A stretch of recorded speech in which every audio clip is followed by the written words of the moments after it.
ಬೆಳೆಯದೆ ಸದ್ಗುಣವೆಂಬ ಫಲ ಹೋದಿರಲ್ಲ ಹೋದಿರಲ್ಲ ನೀವು ಹೋದಿರಲ್ಲ ಆನೆಯ ನೇರಿಕೊಂಡು ಹೋದಿರೆ ನೀವು ಕುದುರೆಯ ನೇರಿಕೊಂಡು ಹೋದಿರೆ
ವಲ್ಲೆನೆಂಬುದು ವೈರಾಗ್ಯವುದು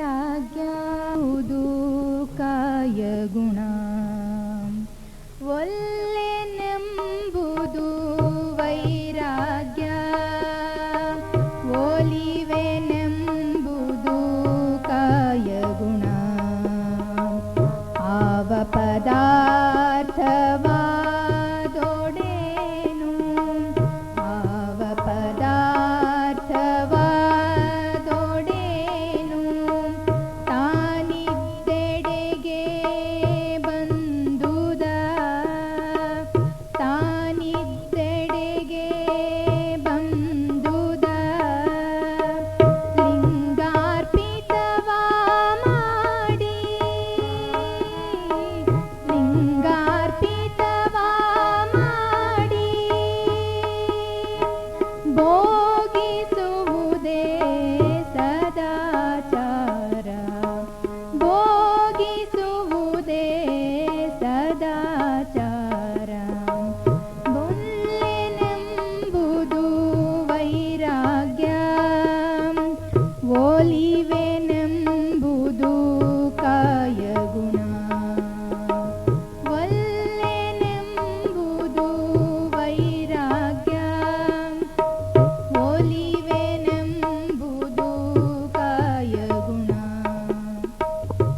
ಶ್ರೀ ಗುರುವೇ, ನಿಜ ಸುಖದ ಸಾಗರನೇ ನಿನ್ನನನು ರಾಗದೆಂಬೇಡುವನು ಸುಮತಿಯನಗೀಗ ಬೇಗದಲ್ಲಿ ನೀಡು ಜಡಿಯೊಡೆಯ ಅನ್ನೋ ಮಾತಿನಂತೆ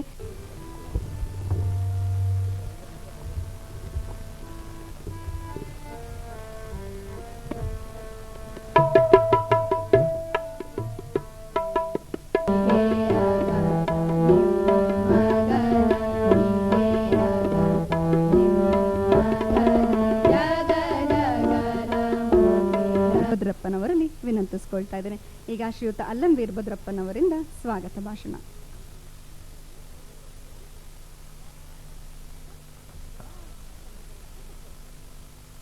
ವೇದಿಕೆ ಮೇಲೆ ಉಪಸ್ಥಿತರ ಇರತಕ್ಕಂಥ ಎಲ್ಲ ಚರಗುರುಗಳಿಗೆ ಅವರ ಪಾದಗಳಿಗೆ ನಮಸ್ಕರಿಸುತ್ತಾ ಈ ಕಾರ್ಯಕ್ರಮದ ಅಧ್ಯಕ್ಷತೆಯನ್ನು ವಹಿಸಿರತಕ್ಕಂಥ ನಮ್ಮ ನಾಡಿನ ಅಪರೂಪದ ವ್ಯಕ್ತಿ, ಅಖಿಲ ಭಾರತ ವೀರಶೈವ ಮಹಾಸಭೆಯ ಅಧ್ಯಕ್ಷರಾದ ಅಕ್ಕನವರು, ಅಜ್ಜರ ಶಿಷ್ಯರಾದಂಥ ಶ್ರೀಮತಿ ಶಕುಂತಲತಾಯಿ ಬಸವರಾಜ್ ಭೀಮಳ್ಳಿ ಅವರೇ, ವಿಶೇಷವಾಗಿ ಉಪನ್ಯಾಸ ಮಾಡತಕ್ಕಂಥ ಈ ಭಾಗದ ಹೆಸರುವಾಸಿಯಾದಂಥ ಶರಣ ಶ್ರೀ ಡಾಕ್ಟರ್ ಈಶ್ವರ್ ಮಂಟೂನವರೇ, ಈ ಕಾರ್ಯಕ್ರಮದಲ್ಲಿ ಕೇವಲ ಇವತ್ತಲ್ಲ, ಈ ಕಾರ್ಯಕ್ರಮ ಯಶಸ್ವಿಯಾಗಬೇಕು, ಈ ಗುರುಕುಲ ಎಲ್ಲ ಶಿಷ್ಯಂದರಿಗೆ ಅನುಕೂಲವಾಗುವಂತೆ ಎಲ್ಲ ಥರದ ವ್ಯವಸ್ಥೆ, ಒಂದು ರೋಡ್ ಆಗಿರ್ಬೋದು, ಬೇರೊಂದು ವ್ಯವಸ್ಥೆ ಆಗಿರ್ಬೋದು, ಒಬ್ಬ ಮಂತ್ರಿ ಅಲ್ಲ, ಈ ಮಠದ ಶಿಷ್ಯನಾಗಿ ಯಶಸ್ವಿಯಾಗಿ ಈ ಕಾರ್ಯಕ್ರಮವನ್ನು ಯಶಸ್ವಿಯಾಗಕ್ಕೆ ಕಾರಣಭೂತರಾದಂಥ ನಮ್ಮ ರಾಜ್ಯದ ಮಾನ್ಯ ವೈದ್ಯಕೀಯ ಶಿಕ್ಷಣ ಸಚಿವರುಗಳಾದಂಥ ಸನ್ಮಾನ್ಯ ಡಾಕ್ಟರ್ ಶರಣ ಪ್ರಕಾಶ್ ಪಾಟೀಲ್ರವರೇ, ಈ ಕಾರ್ಯಕ್ರಮದಲ್ಲಿ ನಿಮಗೆಲ್ಲ ತಿಳಿದಂತೆ ಬಹಳ ಜನ ಪರ್ಸನಲ್ ಆಗಿ ವ್ಯಕ್ತಿತ್ವವಾಗಿ ನೋಡಿರೋದಿಲ್ಲ, ಆದರೆ ಟಿ ವಿ ಮೂಲಕ ಬಸವ ಸಮಿತಿ ಆಚಾರ ವಿಚಾರಗಳು, ಬಸವಣ್ಣನ ತತ್ವಗಳು ನಮಗೆಲ್ಲ ತಿಳಿಸ್ತಕ್ಕಂಥ, ನಿರಂತರವಾಗಿ ಬಸವಣ್ಣನ ಚಿಂತನೆ, ಬಸವಣ್ಣನ ವಚನಗಳು ಜನಸಾಮಾನ್ಯರಿಗೆ ಮುಟ್ಟಬೇಕಂತ ಅಪೇಕ್ಷೆ ಪಡ್ತಿರ್ತಕ್ಕಂಥ ನಮ್ಮ ರಾಷ್ಟ್ರಪತಿಯ ಪುತ್ರರಾದಂಥ ಶ್ರೀ ಅರವಿಂದ್ ಜತ್ತಿಯವರೇ, ಈ ಕಾರ್ಯಕ್ರಮದಲ್ಲಿ ಮತ್ತೊಬ್ಬ ಅತಿಥಿಗಳಾದಂಥ ಜಿಲ್ಲಾ ಪರಿಷತ್ತಿನ ಅಧ್ಯಕ್ಷಿಣಿಯಾದಂಥ ಶ್ರೀಮತಿ ಸುವರ್ಣ ಹನುಮಂತರಾವ್ ಮಾಲಾಜಿಯವರೇ, ಸನ್ಮಾನ್ಯ ದೊಡ್ಡಪ್ಪಗೌಡ ಪಾಟೀಲ್ ನರಿಬೋಳವರೇ, ಸನ್ಮಾನ್ಯ ಭೂಪಟ್ರಾವ್ ಪವಾರ್ ಅವರೇ ಮತ್ತು ಬಸವರಾಜ್ ದಿಗಾವಿ ಹಾಗೂ ಶಿವಶರಣ ದಿಗಾವಿ ಗುರು ವಿದ್ಯಾಪೀಠ ಕಲಬುರಗಿ ಅವರೇ, ಈ ಕಾರ್ಯಕ್ರಮದಲ್ಲಿ ಅತಿಥಿಗಳಾಗಿ ಈ ಕಾರ್ಯಕ್ರಮಕ್ಕೆ ಭೂಷಣ ತಂದಿರತಕ್ಕಂಥ ಶ್ರೀ ಎಸ್ ಎಸ್ ಪಾಟೀಲ್ಜಿಯವರೇ, ಬಸವರಾಜ್ ಪಾಟೀಲ್ಜಿಯವರೇ, ಮಾಜಿ ಶಾಸಕರಾದಂಥ ಎಂ ವೈ ಪಾಟೀಲ್ ಅವರೇ, ಮತ್ತೊಬ್ಬ ಮಾಜಿ ಶಾಸಕರಾದಂಥ ಅಲ್ಲಮ ಪ್ರಭು ಪಾಟೀಲ್ ಜಿ ಡಿ ಅಣಕಲ್ ಅವರೇ, ಮತ್ತು ಈ ಕಾರ್ಯಕ್ರಮದಲ್ಲಿ ಭಾಳ ಹಿರಿಯರು ಮತ್ತು ಜನರಿಗೆ ಒಳ್ಳೆಯ ಆರೋಗ್ಯವನ್ನು ಚಿಕಿತ್ಸೆ ಕೊಡ್ತಕ್ಕಂಥ ಡಾಕ್ಟರ್ ಹನುಮಂತಪ್ಪನವರೇ, ಡಾಕ್ಟರ್ ಶಿವ ಶಾಂತನ ಸೇಠ್ಜಿಯವರೇ, ಎಸ್ ಎ ಪಾಟೀಲ್ಜಿಯವರೇ ಮತ್ತು ಸದಾ ಅಜ್ಜರ ಕಾರ್ಯಕ್ರಮದಲ್ಲಿ ಭಾಗವಹಿಸಿರ್ತಕ್ಕಂಥ ಎಲ್ಲ ಸದ್ಭಕ್ತರೇ, ಅಜ್ಜನ ಜೊತೆಯಲ್ಲಿ ಸದಾಕಾಲ ನಮಗೆ ಮಾರ್ಗದರ್ಶನ ಮಾಡತಕ್ಕಂಥ ಸಂಗಮೇಶ್ವರ ಸ್ವಾಮಿಗಳಿಜಿಯವರೇ, ದೇವರು ಸ್ವಾಮೀಜಿಯವರೇ ಹಾಗೂ ಈ ಕಾರ್ಯಕ್ರಮದಲ್ಲಿ ಸಾನ್ನಿಧ್ಯ ವಹಿಸಿರತಕ್ಕಂಥ ಜಗದ್ಗುರು ಮಲ್ಲಿಕಾರ್ಜುನ ಮುರುಘೆ ರಾಜೇಂದ್ರ ಮಹಾಸ್ವಾಮಿಗಳು, ಮುರುಘರಾಜೇಂದ್ರ ಮಠ ಶಿವಮೊಗ್ಗದಿಂದ ಬಂದಿದ್ದಾರೆ. ಅವರ ಪಾದಗಳಿಗೆ ಕೂಡ ನಮಸ್ಕರಿಸುತ್ತಾ, ಇವತ್ತು ಬಹುತೇಕ ಒಂದು ವಿಶೇಷವಾದ ದಿನ ಅಂದರೆ ಹೇಳಿದರೆ ತಪ್ಪಾಗಲಿಕ್ಕಿಲ್ಲ. ಭಕ್ತರಿಗೆ ಬಹಳ ದಿವಸಗಳ ಕಾಲದಿಂದ ಇಲ್ಲಿ ಒಂದು ಮಂದಿರ ಮಾಡಬೇಕು, ಯೋಗ ಮಂದಿರ ಮಾಡಬೇಕು, ಧ್ಯಾನ ಮಂದಿರ ಮಾಡಬೇಕು ಎಂಬ ಚಿಂತನೆ ನಮಗೆಲ್ಲ ಇತ್ತು. ಗುರುಗಳು ಅಂದರೆ ಕೇವಲ ಇವತ್ತಿನ ದಿನಕ್ಕೆ ನಾಳೆ ದಿನಕ್ಕೆ ಆಲೋಚನೆ ಮಾಡ್ಯಾರಲ್ಲ. ಗುರುಗಳು ಚಿಂತನೆ ಭಾಳ ಭವಿಷ್ಯದ ಚಿಂತನೆ ಆಗಿರುತ್ತದೆ. ಇವತ್ತು ಭಾಳ ವಿಶೇಷವಾಗಿ ನಾವು ಆ ಧ್ಯಾನ ಮಂದಿರದಲ್ಲಿ ನೋಡೋದೇನೆಂದರೆ ಗುರುಗಳ ಪುತ್ಥಳಿ ಯಾಕೆ ಅಂತ ವಿಶೇಷವಾಗಿ ಕೇಳಿದಾಗ, ನಾವೆಲ್ಲ ಪುಣ್ಯವಂತರು, ಅದೃಷ್ಟವಂತರು.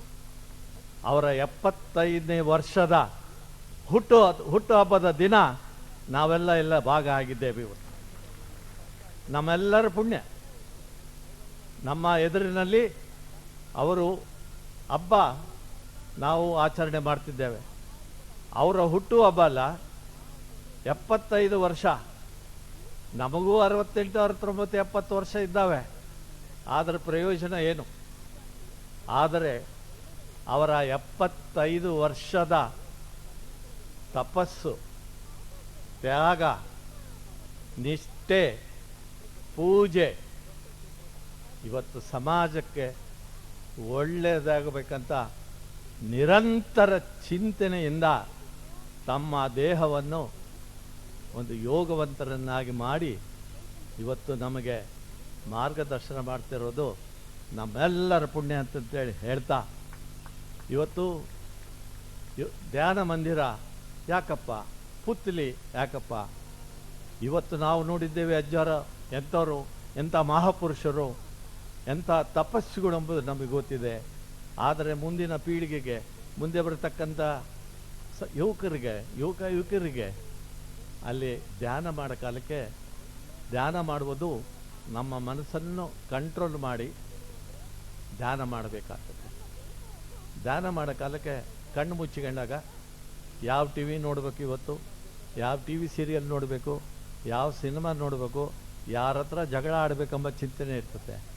ಆದರೆ ಮನಸ್ಸು ನಮ್ಮ ಕಂಟ್ರೋಲ್ ತರಬೇಕಂದಾಗ ನಾವು ಆ ಪುತ್ಥಳಿಯನ್ನು ನೋಡ್ತಾ ನೋಡ್ತಾ ನೋಡ್ತಾ ಗುರುವೇ ಗುರುವೇ ಗುರುವೇ ಅಂದಾಗ ಆ ಧ್ಯಾನ ಒಳ್ಳೆಯದಾಗುತ್ತೆ, ಶ್ರೇಷ್ಠ ಆಗುತ್ತೆ. ಅದು ಭಾಳ ಮುಖ್ಯವಾದದ್ದು. ಅವರು ತಮಗೋಸ್ಕರ ಅಲ್ಲ, ಭಕ್ತರಿಗೆ ಯಾವ ರೀತಿ, ಯಾವ ಮಾರ್ಗದಲ್ಲಿ ಅವರಿಗೆ ಒಳ್ಳೆಯದಾಗಬೇಕೆಂಬ ಚಿಂತನೆಯಿಂದ ಅಲ್ಲಿ ಪುತ್ಥಳಿ ಮಾಡಿದ್ದಾರೆ. ನಮಗೆಲ್ಲ ಸಂತೋಷ.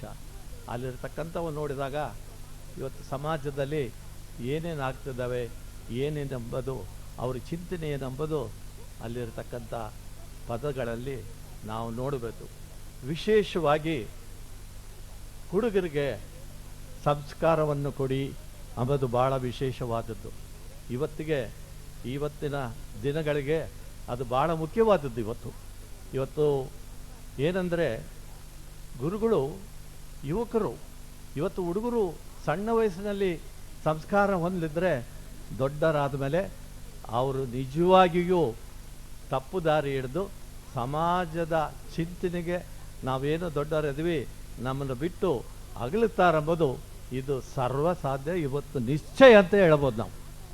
ಆ ಚಿಂತನೆಯಿಂದ ನಾವು ಸಣ್ಣ ಹುಡುಗರಿಗೆ ಸಂಸ್ಕಾರ ಕಲಿಸ್ಬೇಕು, ಪೂಜೆ ವಿಚಾರಗಳನ್ನು ಕಲಿಸ್ಬೇಕು. ಆವಾಗ ದೊಡ್ಡರಾದ ಮೇಲೆ ಹುಡುಗರಿಗೋಸ್ಕರ ಆಸ್ತಿ ಮಾಡಬೇಡಿ, ಹುಡುಗರನ್ನೇ ಆಸ್ತಿಯಾಗಿ ಮಾಡ್ರಿ ಅಂತಂತೇಳಿ ಬಹಳ ಗುರುಗಳು ಹೇಳಿದ್ದಾರೆ. ಆ ಚಿಂತನೆಯಿಂದ ಗುರುಗಳು ಯುವಕರಿಗೆ, ಸಣ್ಣ ಹುಡುಗರಿಗೆ ಸಂಸ್ಕಾರ ಕೊಡಬೇಕಂತ ಒಂದು ದೊಡ್ಡ ಮಾತನ್ನು ಹೇಳಿದ್ದಾರೆ. ಕೋರಿದ್ದಾರೆ. ಶ್ರೀಯುತ ಅಲ್ಲಂ ವೀರಭದ್ರಪ್ಪನವರಿಗೆ ಹೃತ್ಪೂರ್ವಕವಾದ ಧನ್ಯವಾದಗಳು. ಅವರು ಯಾರನ್ನೇ ಬಿಟ್ಟಿದ್ದಾಗಲಿ ಈ ವೇದಿಕೆ ಪರವಾಗಿ ತಮ್ಮೆಲ್ಲರಿಗೂ ಕೂಡ ಮತ್ತೊಮ್ಮೆ ಮಗದೊಮ್ಮೆ ಆತ್ಮೀಯವಾದ ಸ್ವಾಗತ. ನಾವೆಲ್ಲರೂ ಈ ಮಾನವ ಜನ್ಮದಲ್ಲಿ ಹುಟ್ಟಿದ ಮೇಲೆ 3 ರೀತಿಯ ಮಲಗಳನ್ನು ಹೊತ್ತುಕೊಂಡೇ ಹುಡ್ತೀವಿ. ತಂದೆಯಿಂದ ಬರುವಂಥ ಮಲ, ತಾಯಿಯಿಂದ ಬರುವಂಥ ಮಲ ಮತ್ತು ಪೂರ್ವ ಜನ್ಮದ ಮಲ. ಅಂಧಕಾರವನ್ನು ಕಳೀಲಿಕ್ಕೆ ಅವರು ಜ್ಯೋತಿಯಾಗಿದ್ದಾರೆ. ಈಗ ಕಾರ್ಯಕ್ರಮವನ್ನು ಮುಂದೆ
ಅಂತಹ ಒಂದು ಜ್ಯೋತಿಯ ಈ ಒಂದು ಶಕ್ತಿ ಧ್ಯಾನ ಮಂದಿರ ಉದ್ಘಾಟನೆಯ ಸಮಾರಂಭವನ್ನ ಜ್ಯೋತಿ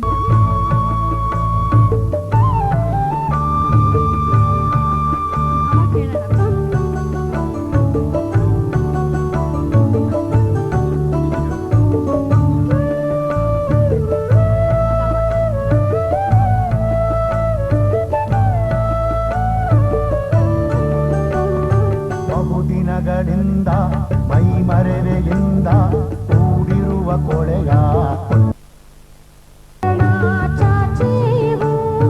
ಬಹುದಿನಗಳಿಂದ ಮೈಮರೆವೆಯಿಂದ ಕೂಡಿರುವ ಕೊಡಿಸಲು ಅಲ್ಲಲ್ಲಿ ಕರಣ ಚಾಚೇವು.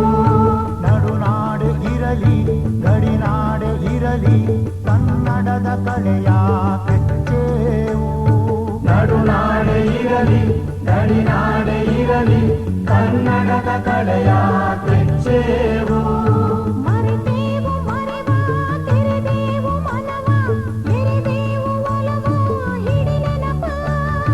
ನರ ನರಗಳೆಲ್ಲ ಹುರಿಗೊಳಿಸಿ ಹೊಸದು ಹಠದ ದೀಪ ಹಚ್ಚೇವು ಕನ್ನಡದ ದೀಪ, ಹಚ್ಚೇವು ಕನ್ನಡದ ದೀಪ.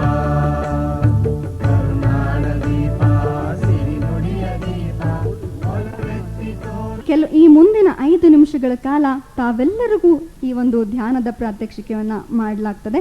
ದಯಮಾಡಿ ನಿಂತಿರುವಂತ ಎಲ್ಲರೂ ಆಸೀನರಾಗಿ ಈ 5 ನಿಮಿಷಗಳ ಕಾಲ ನಿಮ್ಮ ಮನಸ್ಸಾನದ ಅರಿವಾಗುತ್ತದೆ.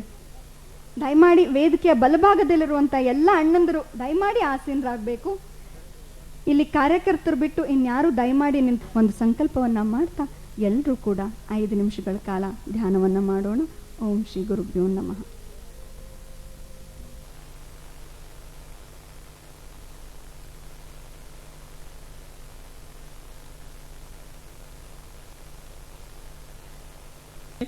ಮನುಷ್ಯ ಅಶಾಂತಿಯಿಂದ ಬಳಲುತ್ತಿದ್ದಾನೆ. ಅನೇಕ ಸಲ ಮನುಷ್ಯ ದುಶ್ಚಟಗಳ ವ್ಯಸನಿಯೂ ಕೂಡ ಆಗಬಹುದು. ಆದರೆ ಆಧ್ಯಾತ್ಮದ ಕಡೆಗೆ ಒಲವಿದ್ದವರಿಗೆ ಇಂಥ ತೊಂದರೆ ಬರುವುದು ವಿರಳ. ಒಂದು ವೇಳೆ ಮಾನಸಿಕ ತೊಂದರೆಗಳು ಬಂದರೂ ಮನ ಪರಿವರ್ತನೆಗೆ ಸುಲಭವಾಗಿ ಶಾಂತಿಯತ್ತ ಹೊರಳಬಲ್ಲರು. ಏನೇ ಆದರೂ ಒಮ್ಮಿಲ್ಲೊಮ್ಮೆ ಮನುಷ್ಯ ಆಧ್ಯಾತ್ಮದತ್ತ ಬರಲೇಬೇಕು, ಮನಃಶಾಂತಿಯನ್ನು ಅನುಸರಿಸಲೇಬೇಕು. ಮನಃಶಾಂತಿಗೆ ಹಲವಾರು ವಿಧಿವಿಧಾನಗಳಿವೆ. ಅವುಗಳಲ್ಲಿ ಧ್ಯಾನವೂ ಒಂದು ಪ್ರಮುಖ ವಿಧಾನವಾಗಿದೆ. ಧ್ಯಾನವೆಂಬುದು ಅಂತರ್ಯದಲ್ಲಿರುವ ದೇವನನ್ನು ಸಂಧಿಸಿ ಪ್ರಾರ್ಥಿಸುವುದೇ ಆಗಿದೆ. ಧ್ಯಾನದಲ್ಲಿ ಅಪಾರವಾದ ಶಕ್ತಿಯೂ ಕೂಡ ಇದೆ. ಮನವು ಏಕಾಗ್ರತೆಗೊಂಡು ಕ್ರಮೇಣ ತನ್ನನ್ನೇ ತಾನು ಮರೆಯುತ್ತಾ ಮಹಾಚೈತನ್ಯದಲ್ಲಿ ಬೆರೆಯುವ ಧ್ಯಾನವೆಂಬ ಪ್ರಕ್ರಿಯೆಯಿಂದ ಅನಂತ ಪ್ರಯೋಜನಗಳು ಮಾನವನಿಗೆ ಲಭ್ಯವಾಗುತ್ತವೆ. ಧ್ಯಾನ ಮಾಡುವುದರಿಂದ ದೈಹಿಕ ಮಾನಸಿಕ ರೋಗ ರುಜಿನಗಳು ಮರೆಯಾಗಿ ಮನುಷ್ಯನ ಸ್ವಾಸ್ಥ್ಯ ಲಭ್ಯವಾಗುತ್ತದೆ. ಹೀಗೆ ಈ ಧ್ಯಾನಕ್ಕಾಗಿಯೇ ಪರಮ ಪೂಜ್ಯರು ನಮ್ಮ ಕಲಬುರಗಿ ನಗರದಲ್ಲಿ ಒಂದು ಸುಂದರವಾದ ಧ್ಯಾನ ಮಂದಿರವನ್ನು ಇಂದು ಉದ್ಘಾಟಿಸಿದ್ದಾರೆ. ನಿಜವಾಗಲೂ ನಾವೆಲ್ಲರೂ ಭಾಗ್ಯವಂತರು, ಪುಣ್ಯವಂತರು ಅಂತೂ ಹೇಳಬಯಸುತ್ತೇನೆ. ಈ ಸಮಾಧಾನದ ಧ್ಯಾನ ಮಂದಿರದ ಒಂದು ಸಂಕ್ಷಿಪ್ತ ಮಾದರಿ ಹೀಗಿದೆ. ಪುರಾತನ ಕಾಲದಲ್ಲಿ ಋಷಿ ಮುನಿಗಳು ವಾಸಿಸುತ್ತಿದ್ದ ಹಾಗೂ ಅವರ ಸಾಧನೆಗೆ ಪೂರಕವಾಗಿರುವ ಗುಂಪಾ ಮಾದರಿಯಂತೆ ಭೂಮಿಯಿಂದ ಸುಮಾರು 60 ಅಡಿ ಎತ್ತರದ ಅಗ್ರ ತುದಿಯಲ್ಲಿ ಪ್ರಿಸ್ಮಸ್ ಗಾಜಿನಿಂದ 9 ಅಡಿ ಎತ್ತರದ ಮತ್ತು 90 ಡಿಗ್ರಿ ವ್ಯಾಸದಲ್ಲಿ ಪೂಜ್ಯರ ಧ್ಯಾನಾಸಕ್ತರಾದ ಪುತ್ಥಳಿ ಒಳಗೊಂಡಿದ್ದು, ಧ್ಯಾನ ಮಂದಿರದಲ್ಲಿ ಧ್ಯಾನಾಸೀನರಾದ ಸರ್ವರ ಮೇಲೆ ಪೂಜ್ಯರ ಕೃಪಾಶೀರ್ವಾದವಾಗಲಿದೆ. ಜೊತೆಗೆ ಕಾಸ್ಮಿಕ್ ಎನರ್ಜಿ ಕೂಡ ಬಿಡುಗಡೆಯಾಗುತ್ತದೆ. ನೆಲಮಡಿಯಿಂದ ಭೂಮಿಯ ಕೆಳಗೆ 12 ಅಡಿ ಪೂಜ್ಯರ ವಿಶೇಷವಾದ ಧ್ಯಾನ ಮಂಟಪವೂ ಕೂಡ ನಿರ್ಮಿಸಿದೆ. ವಿಶಿಷ್ಟವಾದ ಮೆಟಾಕಾಲಿನ್ ಪಫ್ ಸೀಟ್ನಿಂದ ಗುಂಪಾ ಮಾದರಿ ಛಾವಣಿ ತಯಾರಿಸಲಾಗಿದೆ. ವಿಶೇಷತೆ ಅಂದರೆ ಬೇಸಿಗೆ ಕಾಲದಲ್ಲಿ ನಮ್ಮ ಕಲಬುರಗಿ ತಾಪಮಾನ ಸುಮಾರು 45-48 ಡಿಗ್ರಿ ಇರುವುದರಿಂದ ತಾಪಮಾನಕ್ಕೆ ಕಡಿವಾಣ ಹಾಕಿ ಸುಮಾರು 7 ರಿಂದ 8 ಡಿಗ್ರಿ ತಾಪಮಾನ ಕಡಿಮೆ ಆಗುತ್ತದೆ. ಋತುಕಾಲಕ್ಕನುಸಾರವಾಗಿ ಕಿಟಕಿಯಿಂದ ತಂಪಾದ ಗಾಳಿ ಬೀಸುತ್ತದೆ. ಧ್ಯಾನ ಮಂದಿರದ ವಿಶೇಷತೆ ಎಂದರೆ ಅದರ ವ್ಯಾಸ ಮತ್ತು ವಿಸ್ತೀರ್ಣ ಹೇಗೆ ಗುಣಾಕಾರ ಮಾಡಿದರೂ ಕೂಡ 9 ಅಂಶ ಬರುತ್ತದೆ. ಇದು ಪೂಜ್ಯರ ಒಂದು 9 ಸಂಖ್ಯೆಯಾಗಿದೆ. ಗ್ರೀನ್ ಹೌಸ್ ಸಿಸ್ಟಮ್ನಿಂದ ಎಲ್ಲ ವೈಜ್ಞಾನಿಕ ತಂತ್ರಜ್ಞಾನದ ತಯಾರಾದ ಈ ಧ್ಯಾನ ಮಂದಿರ ಕೆಲವೇ ನಿಮಿಷಗಳಲ್ಲಿ ನಮ್ಮನ್ನು ಏಕಾಗ್ರತೆಗೆ ಒಯ್ದು ಒಟ್ಟಾರೆ ಮನುಷ್ಯನ ಮನಸ್ಸನ್ನು ಸ್ವಚ್ಛ ಮತ್ತು ಪರಿಶುದ್ಧಗೊಳಿಸುತ್ತದೆ. ಇವೆಲ್ಲ ಅಂಶಗಳನ್ನು ಗಮನಿಸಿಯೇ ಪರಮ ಪೂಜ್ಯ ಮೌನ ತಪಸ್ವಿ ಶಿವಯೋಗಿ ಜಡೆಯ ಶಾಂತಲಿಂಗ ಮಹಾಸ್ವಾಮಿಗಳು ಈ ಜಗದ ಜನತೆ ಇಹಪರರ ಏಳಿಗೆಗೆ ಅನುಕೂಲವಾಗಲೆಂದು ಕಲಬುರಗಿ ನಗರದ ಹೊರವಲಯದಲ್ಲಿ ಬೃಹತ್ವಾದ ಧ್ಯಾನ ಮಂದಿರವನ್ನು ನಿರ್ಮಿಸಿದ್ದಾರೆ. ಮೇಲಾಗಿ ಪೂಜ್ಯರು ಈ ಧ್ಯಾನ ಮಂದಿರದ ಪ್ರಭಾವದ ವರ್ಧನೆ ಸ್ವತಃ ತಾವು ನಿರಂತರವಾಗಿ ಇಲ್ಲಿ ಅನುಷ್ಠಾನಗೈಯುತ್ತಿರುವುದರಿಂದ ವಿಶೇಷವೇ ಕೂಡ ಆಗಿದೆ. ಇದರಿಂದ ಧ್ಯಾನಕ್ಕೆ ಕುಳಿತ ಅಲ್ಪ ಸಮಯದಲ್ಲಿಯೇ ಧ್ಯಾನದ ಸಫಲತೆ ಪಡೆಯಲು ಎಲ್ಲ ಅನುಕೂಲತೆಗಳು ಈ ಮಂದಿರದಲ್ಲಿ ಲಭ್ಯವಿದೆ. ಹೀಗೆ ಒಟ್ಟಾರೆ ಜಗದ ನರರೆಲ್ಲ ಹರನಾಗಲು ದಿವ್ಯ ತಾಣವಾಗಿ ಈ ಧ್ಯಾನ ಮಂದಿರವು ನಮ್ಮ ಮುಂದಿದೆ. ಮಹಾಜನತೆ ಗುರು ಸನ್ನಿಧಿಯಲ್ಲಿ ಭವ್ಯವೂ ದಿವ್ಯವೂ ಆದ ಧ್ಯಾನ ಮಂದಿರದ ಎಲ್ಲ ಪ್ರಯೋಜನಗಳನ್ನು ಪಡೆದುಕೊಂಡು ಕೃತಾರ್ಥರಾಗಬೇಕು. ಈ ಧ್ಯಾನ ಮಂದಿರವನ್ನು ನಮ್ಮ ನಾಡಿನ ಖ್ಯಾತ ವಾಸ್ತುಶಿಲ್ಪಿ ಬಸವರಾಜ್ ಖಂಡೇರವರ ಮಾರ್ಗದರ್ಶನದಲ್ಲಿ ನಿರ್ಮಾಣವಾಗಿದೆ. ಈ ಧ್ಯಾನ ಮಂದಿರವು ನಮ್ಮ ಪೂಜ್ಯರ ಪರಮ ಭಕ್ತರ ಕರ್ನಾಟಕ, ಮಹಾರಾಷ್ಟ್ರ, ಗುಜರಾತ್ ಎಲ್ಲ ಪರಮ ಭಕ್ತರ ತನುಮನ ಧನದ ಸಹಾಯದಿಂದ ಧ್ಯಾನ ನಿರ್ಮಾಣವಾಗಿದೆ ಎಂದು ಹೇಳಲು ಬಯಸುತ್ತೇನೆ. ಹೀಗೆ ಗುರುಕೃಪೆಯೊಂದಿಗೆ ತಾವೆಲ್ಲರೂ ಶಿವಪಥದಲ್ಲಿ ಸಾಗಬೇಕೆಂದು ಸವಿನಯ ವಿನಂತಿ. ನಮಸ್ಕಾರಗಳು. ಸಂಕ್ಷಿಪ್ತವಾಗಿ ಮಾಹಿತಿಯನ್ನು ನೀಡಿದಂತಹ ಕಲಬುರಗಿಯ ಮಲ್ಲಿಕಾರ್ಜುನ ದತ್ತರ್ಗಾಂ ಅವರಿಗೆ ತುಂಬು ಹೃದಯದ ಧನ್ಯವಾದಗಳು. ಈಗ ವೇದಿಕೆ ಮೇಲೆ ಆಸೀನರಾಗಿರ್ತಕ್ಕಂಥ ನಮ್ಮೆಲ್ಲರ ಮೆಚ್ಚಿನ ಗುರುಮೂರ್ತಿ ಶ್ರೀ ಶ್ರೀ ಶ್ರೀ ಪರಮ ಪೂಜ್ಯ ಮೌನ ತಪಸ್ವಿ ಶ್ವೇತಶಾಂತ ಶ್ರೀ ಜಡೆಯ ಶಾಂತಲಿಂಗೇಶ್ವರ ಮಹಾಸ್ವಾಮಿಗಳು ಸಮಾಧಾನ ಕಲಬುರಗಿ ಇವರಿಗೆ ತುಂಬು ಹೃದಯದ ಗೌರವ ಸಮರ್ಪಣೆ. ಇವರಿಗೆ ಗೌರವ ಸಮರ್ಪಣೆಯನ್ನು ಮಾಡಿಕೊಡಬೇಕಾಗಿ ಸ್ವಾಗತ ಸಮಿತಿ 75ರ ಅಮೃತ ಮಹೋತ್ಸವ ಹಾಗೂ ಧ್ಯಾನ ಮಂದಿರದ ಉದ್ಘಾಟನೆಯ ಅಧ್ಯಕ್ಷ ಸ್ಥಾನವನ್ನು ವಹಿಸಿರುವಂತಹ ಕಡಗಂಚಿಯ ಶ್ರೀ SS ಪಾಟೀಲ್ ಅವರಲ್ಲಿ ವಿನಂತಿಸಿಕೊಳ್ತೇನೆ. ಅವರು ಗುರುವಿನ ಮುಖೇನ ನಾವು ಉತ್ಸವದ ಸಂದರ್ಭದಲ್ಲಿ ನಾವೆಲ್ಲರೂ ಸೇರಿದ್ದೇವೆ. ಇಂತಹ ಮೌನ ತಪಸ್ವಿ ಮಹಾನ್ ಚೇತನದ ಸಾನ್ನಿಧ್ಯವನ್ನು ಪರಮ ಸಿಂಧು ಜ್ಞಾನಜ್ಯೋತಿ ವೈರಾಗ್ಯ ಮೂರ್ತಿಗಳಲ್ಲಿ ನಿಂಬಾಳ ಗ್ರಾಮದ ವಿರಕ್ತ ಮಠದ ಸ್ವಾಮಿಗಳಾಗಿ ಬಂದಿರುವ ಶಿವಮೊಗ್ಗ ಜಿಲ್ಲೆಯ ಜಡೆಯ ಗ್ರಾಮದ ಶ್ರೀ ಶಾಂತಲಿಂಗೇಶ್ವರರು ಒಬ್ಬ ಮಹಾ ತಪಸ್ವಿಗಳು, ದೈವಿ ಶಕ್ತಿ ಹೊಂದಿರುವಂತಹ ಮಹಾ ಸತ್ಪುರುಷರು. ಇಂತಹ ಪರಮ ಸ್ವರೂಪಿಯ ದರ್ಶನ ಆನಂದಪುರಂ ಪರಮ ಪೂಜ್ಯ ಶ್ರೀಮಾನ್ ನಿರಂಜನ ಜಗದ್ಗುರು ಮಲ್ಲಿಕಾರ್ಜುನ ಮುರುಘರಾಜೇಂದ್ರ ಮಹಾಸ್ವಾಮಿಗಳು ಇವರಿಗೆ ನೋಟದ ನಮ್ಮಲ್ಲಿರುವಂತಹ ಎಲ್ಲ ಕೊಳೆಯನ್ನು ತೆಗೆಯುವಂತಹ ಶಕ್ತಿ ಗುರುವಿನ ನೋಟದಲ್ಲಿದೆ. ಇಂತಹ ಒಂದು ಸುಂದರ ಕಾರ್ಯಕ್ರಮಕ್ಕೆ ತಾವೆಲ್ಲರೂ ಸಾಕ್ಷಿಯಾಗಿದ್ದೀರಿ. ಗುರುಗಳಿಗೆ ಗೌರವ ಸಮರ್ಪಣೆ ಕಾರ್ಯಕ್ರಮದಲ್ಲಿ ಇಲ್ಲಿ ಅನೇಕ ವರ್ಷಗಳಿಂದಲೂ ಕಾಲ ತಮ್ಮ ಶ್ರಮಗಳನ್ನೆಲ್ಲ ಇಲ್ಲಿ ಹಾಕ್ತಾ ಇರುವಂತಹ ಸನ್ಮಾನ್ಯ ಶ್ರೀ ವಾಸ್ತುಶಿಲ್ಪಿ ಬಸವರಾಜ್ ಖಂಡೇರಾವ್ರವರು, ಶ್ರೀಯುತ ಬಸವರಾಜ್ ಖಂಡೇರಾವ್ರವರು ಮತ್ತು ಅವರ ಸಮಸ್ತ ಒಂದು ತಂಡವನ್ನು ಗೌರವಿಸುವುದು ನಮ್ಮೆಲ್ಲರ ಆದ್ಯ ಕರ್ತವ್ಯ. ಯಾಕಂದರೆ ಅವರ ಒಂದು ಬುದ್ಧಿವಂತಿಕೆ, ಅವರ ಒಂದು ಚಾಕಚಕ್ಯತೆ, ಅವರ ಒಂದು ಶ್ರಮ ಇಲ್ಲವಾಗಿದ್ದಲ್ಲಿ ಈ ಒಂದು ಧ್ಯಾನ ಮಂದಿರದ ಕನಸು ಸಾಕಾರವಾಗುತ್ತಿರಲಿಲ್ಲವೇನೋ. ಹಾಗೆ ಶ್ರೀಯುತ ಬಸವರಾಜ್ ಖಂಡೇರಾವ್ರವರು ವೇದಿಕೆಗೆ ಆಗಮಿಸಿ ತಮ್ಮ ತಂಡವನ್ನೆಲ್ಲವನ್ನ ಪರಿಚಯಿಸಿ ಅವರಿಗೆ ಗುರುಗಳಿಂದ ಸನ್ಮಾನವನ್ನು ನಡೆಸ್ಕೊಡ್ಬೇಕಾಗಿ ವಿನಂತಿಸ್ಕೊಳ್ತಾ ಇದ್ದೇನೆ. ಈಗ ಡ್ರಾಯಿಂಗ್ಸ್ ಪ್ರಕಾರ ಅವರು ಗೈಡೆನ್ಸ್ ಪ್ರಕಾರ ಇಲ್ಲಿ ಅವರು ಒಂದು ಮಾರ್ಗದರ್ಶನದಲ್ಲೇ ಇದು ಕಟ್ಟಡ ಇಲ್ಲಿ ನಿರ್ಮಾಣ ಆಗಿದೆ. ಚಂದ್ರಶೇಖರ್ ಹುಬ್ಬಳ್ಳಿ ಪೂನಾ ಅವರು ರಿಟೈರ್ಡ್ ಆದ ನಂತರ ಅವರು ಇಲ್ಲೇ ನಮಗೆ ಈ ಮಾರ್ಗದರ್ಶನದಾಗ ಇದು ಡ್ರಾಯಿಂಗ್ ಕಟ್ಟಡ ನಡೀತಾ ಇತ್ತು.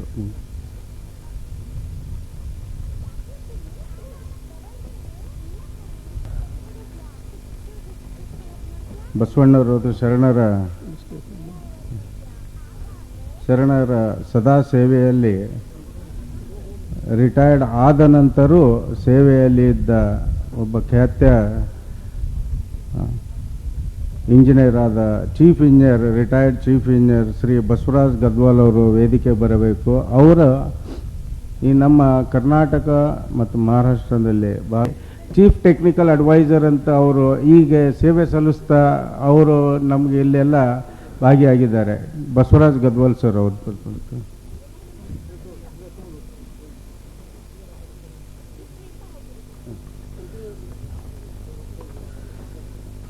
ಈ ಒಂದು ಧ್ಯಾನ ಮಂಟಪ ಸದಾ ಗುರುಗಳ ಆಶೀರ್ವಾದ ಮತ್ತು ಮಾರ್ಗದರ್ಶನದಾಗ ನಾವು ಯಾವಾಗಲೂ ಒಂದು ದೊಡ್ಡ ಧ್ಯಾನ ಮಂಟಪ ಕಟ್ಟಬೇಕಂತಂದಾಗ ನಾನು ಮತ್ತು ಶಿವಾನಂದ್ ಬಿರಾಜ್ದಾರ್ ಅವರು ಸಿವಿಲ್ ಇಂಜಿನಿಯರು, ಹೈವೇ ಇಂಜಿನಿಯರ್ ಇನ್ನು ಥಾಣೆಯಲ್ಲಿ ಬಾಂಬೆಗಿದ್ದಾರೆ. ಅವರು ಒಂದು ಈ ಧ್ಯಾನ ಮಂಟಪಕ್ಕೆ ಬಹಳಷ್ಟು ಸಹಾಯ ಮತ್ತು ಸಲಹೆಯನ್ನು ಕೊಟ್ಟಿದ್ದಾರೆ. ಶಿವಾನಂದ್ ಬಿರಾಜ್ದಾರ್ ಬಾಂಬೆ.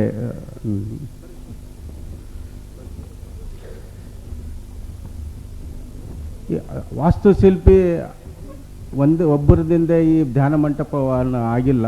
ಅದೇ ರೀತಿ ನಾವು ಪ್ಲಾನಿಂಗು ಮತ್ತು ವಿಜುವಲೈಸ್ ಮಾಡ್ಬೋದು ಆರ್ಕಿಟೆಕ್ಟ್, ಬಟ್ ಸ್ಟೆಬಿಲಿಟಿ ಮತ್ತು ಸ್ಟ್ರಕ್ಚರಲ್ ಅನ್ನೋದು ಭಾಳಷ್ಟು ಇಂಪಾರ್ಟೆಂಟ್ ಇದೆ. ಅದು ಒಂದು ನಮ್ಮ ದೇಹದ ಎಲುಬು ಇದ್ದಂಗೆ. ಆ ಎಲುಬು ಅಂದರೆ ಸ್ಟ್ರೆಂತ್ ಕೊಡೋದಕ್ಕೆ ನಮ್ಮ ಸ್ಟ್ರಕ್ಚರಲ್ ಕನ್ಸಲ್ಟೆಂಟ್ ಗಣೇಶ್ ಮಾಳಗೆ ಅಂತ ಪೂನಾ ಅವರು ಈ ಡಿಸೈನ್, ನಮ್ಮ ಸ್ಟ್ರಕ್ಚರಲ್ ಡಿಸೈನ್ ನಮ್ಮ ಧ್ಯಾನ ಮಂಟಪಕ್ಕೆ ಅವರು ಅಳವಡಿಸ್ಕೊಂಡಿದ್ದೇವೆ. ಅದೇ ರೀತಿ ನಮ್ಮ ಮೇಲೆ ಗುಂಪಾ ಆಕಾರದ ಒಂದು ವಿಶಿಷ್ಟವಾದ ಒಂದು ಗೋಪುರವನ್ನು ಸ್ಟೀಲ್ ಸ್ಟ್ರಕ್ಚರ್ಸು ಕೂಡ ಅವರೇ ನಮಗೆ ಇದಕ್ಕೆ ಸಹಾಯ ಮಾಡಿದ್ದಾರೆ. ಗಣೇಶ್ ಮಾಳಗೆ, ರೇಖಾ ಎಂಟರ್ಪ್ರೈಸಸ್ ಪೂನಾ ಅವರು. ಈಗ ಅವರು ಬಹಳಷ್ಟು ನಮ್ಮ ಥ್ರೂಔಟ್ ಇಂಡಿಯಾನಲ್ಲಿ ಬಹಳ ಪ್ರಸಿದ್ಧವಾದ ಸ್ಟ್ರಕ್ಚರಲ್ ಕನ್ಸಲ್ಟೆಂಟ್ ಇದ್ದಾರೆ ಮಹಾರಾಷ್ಟ್ರನಲ್ಲಿ. ಮತ್ತು ಇವನ್ ಶಂಷಾದ್ಬಾಗ್ ಏರ್ಪೋರ್ಟ್ ವರ್ಕು ಮತ್ತು ಡೆಲ್ಲಿ ಏರ್ಪೋರ್ಟ್ ವರ್ಕ್ನೂ ಮಾಡಿದ್ದಾರೆ. ನಮಗೆ ಇಲ್ಲಿ ಕಲಬುರಗಿ ಸಮಾಧಾನ ವರ್ಕು ಅವರೇ ಕೂಡ ಮಾಡಿದ್ದಾರೆ. ನಮ್ಮ ನಿಮ್ಮ ನೆಚ್ಚಿನ ಮತ್ತು ಬಹಳ ಹಳೆಯ ಮನೆತನದ ಈ ಕಟ್ಟಡದ ಬಿಲ್ಡರ್ಸ್ ಅಂತ, ಕಾಂಟ್ರಾಕ್ಟರ್ಸ್ ಅಂತ ಇರಾನಿ ಫ್ಯಾಮಿಲಿಯ ಹೋಮಿ ಇರಾನಿಯವರ ಮೊಮ್ಮಗನಾದ ನೌಜಾಕ್ ಇರಾನಿ ಅವರು ಸಿವಿಲ್ ಮತ್ತು ME ಸ್ಟ್ರಕ್ಚರು, ನಮ್ಮ ಧ್ಯಾನ ಮಂಟಪ, ನಮ್ಮ ಸಮಾಧಾನದ ಧ್ಯಾನ ಮಂಟಪ ಅವರು ಕಾಂಟ್ರಾಕ್ಟ್ ಅಂತ ಕೆಲಸ ಮಾಡಿದ್ದಾರೆ. ಅವರು ವೇದಿಕೆಗೆ ಬರಬೇಕು. ಇವರು ಬಹಳಷ್ಟು ಯಂಗು ಮತ್ತು ಭಾಳ ಪ್ರಾಂಪ್ಟು. ನಮಗೆ ಒಂದು ತಿಂಗಳ ಮೊದಲೇ ನಮ್ಗೆ ಧ್ಯಾನ ಮಂಟಪದ ಕೆಲಸನೂ ಇಮಿಡಿಯೇಟ್ ಮುಗಿಸಿ ಕಂಪ್ಲೀಷನ್ ಮಾಡಿ ಕೊಟ್ಟಿದ್ದರು ನಮ್ಮ ಹೇಳಿ ಡೇಟ್ಗೆ. ಈ ಧ್ಯಾನ ಮಂಟಪದಲ್ಲಿ ಕಟ್ಟಡದ ಆದ ನಂತರ ಒಳಗಡೆ ನಮ್ಗೆ ಲೈಟಿಂಗ್ ಭಾಳ ಇಂಪಾರ್ಟೆಂಟು. ಆ ಲೈಟಿಂಗ್ ಇಂಜಿನಿಯರ್ ನಮ್ಮ ಯೂಸುಫ್ ಹುಸೇನ್ ಅಂತ, ಅವರು ಮೊದಲೇ ದುಬೈನಲ್ಲಿದ್ದು ಇಲ್ಲೇ ಗುಲ್ಬರ್ಗಕ್ಕೆ ಬಂದು ನನ್ನ ಆಫೀಸ್ನಲ್ಲಿ ಸುಮಾರು ಒಂದು 15-18 ವರ್ಷದಿಂದ ಅವರು ಸೇವೆ ಸಲ್ಲಿಸ್ತಾ ಇದ್ದಾರೆ. ಅವರು ನಮ್ಮ ಈ ಸಮಾಧಾನ ಮತ್ತು ಧ್ಯಾನ ಮಂಟಪದ ಈ ಸುಂದರೀಕರಣವಾಗಿ ನೈಟ್ನಲ್ಲಿ ಲೈಟಿಂಗ್ ಅದು ಏನು ಮಾಡಿದ್ದಾರೆ, ಯೂಸುಫ್ ಮೆಟ್ರೋ ಎಲೆಕ್ಟ್ರಿಕಲ್ಸ್ ಅಂತ ಅವರಿಗೆ ಬರಮಾಡಿಕೊಂಡು.